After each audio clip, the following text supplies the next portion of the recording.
Well, every month we get updates with Oklahoma City leaders, and today we're grateful to have some time to get an update from Oklahoma City Police Chief Ron Basie in studio with us right now. Chief, thanks so much for taking the time. Good morning, Cameron. Thank you. We always appreciate it. Yeah, you guys have been real busy past couple weekends here. Of course, we had the 30th anniversary ceremony of the Oklahoma City bombing. You got to play a role in that, and then we had the marathon just this last weekend. Let's start with the ceremony because you took a part in it, right? You got to say some of the names. I read the names of 12 victims from the bombing, yes. What was that like for you? And tell us about the getting prepared for that, because I know President Bill Clinton was in town for it. You guys had a lot going on for that. And just tell me what that weekend was like for you.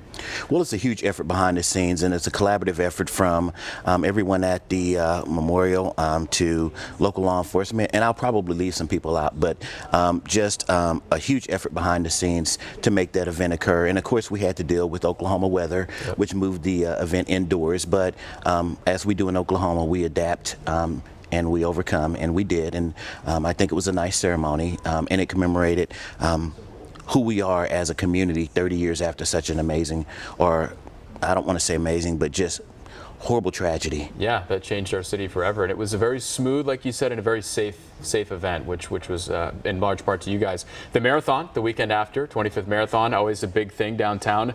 How about that? I mean, what goes into setting that up? Obviously, we close off a bunch of streets, and we get all the runners out there, big crowds, but again, everything went pretty smooth. Again, collaborative effort. I mean, we work with several other jurisdictions because we run through those areas. The route of the marathon does. Of course, Carrie at the memorial does a great job organizing, but just even people from other city departments who loaned equipment and helped block off streets. For all the residents of Oklahoma City who came forward and had booths and medical stands and volunteers, it's just a huge community effort. Yeah, it was an awesome weekend. I got to go down there and check it out a little bit. Okay, we'll talk about fighting crime. Obviously, that's what the police force does. Summer's coming up, Chief. It's going to get warmer. Kids will be out of school. They'll be going out. You know, I think back to the end of March, we had that one weekend where it seemed like there was quite a bit of teen violence. We had a 16-year-old girl who was run over by a car. What would you say about that? I mean, we've had our reporters out even at some of these scenes, and people are worried about potential gang violence and teenagers being involved in violence. What would you say about that, Chief, as we get closer to the summer? Do people need to be concerned about potential gang violence, and what should they know about violence involving teenagers? I think we need to be concerned about our children, period. We're talking about teens, and so that is the point in your life when you have the greatest amount of supervision, when you have schools, parental guidance, guardians, whomever. That's just that point in your life when you're supposed to have all of those checkpoints in place.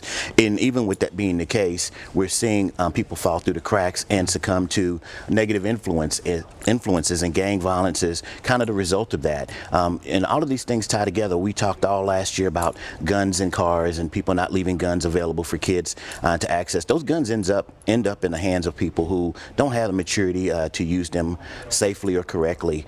And so as a police department, we understand it takes a village to raise children, and this is indicative of that. With all of the things that go into raising children and all the things that should be there, we still see youth violence.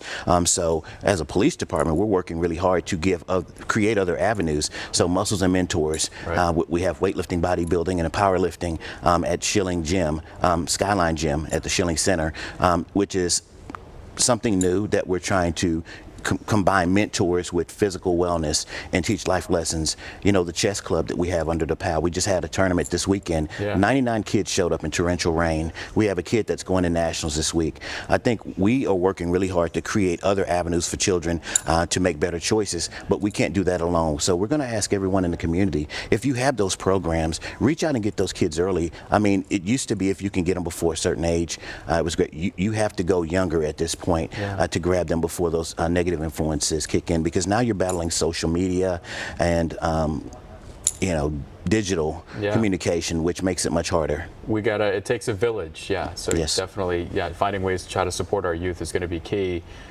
Another thing that's kind of become new for you guys, this new reporting system, how you want people to go online with this and report things, maybe less emergency related crimes, something you don't need to call 911 for maybe right away. It's like embezzlement, forgery, fraud, harassment, different things. What was the purpose behind this? Why did you guys set it up, and what are you hoping it does?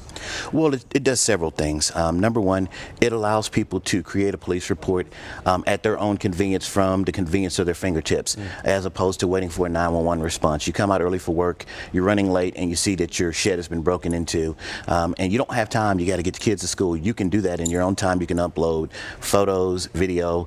It just makes it more convenient. It allows emergency responders to focus on those higher priority calls where life safety is more of an issue. And it goes along with what we've been doing over the last few years. We have property crime specialists who work 11 a.m. to 7 p.m. and they're non-sworn employees who come out and take reports over the same type of incidents. The only difference is they'll swab for DNA, they'll take photographs, they will dust for fingerprints. So it's an effort we've been moving towards to free up emergency responders to go to those higher priority calls, but have the resources there for a timely and efficient response for our community to report crimes. Hopefully people will use it. All you need for it is just a valid email address.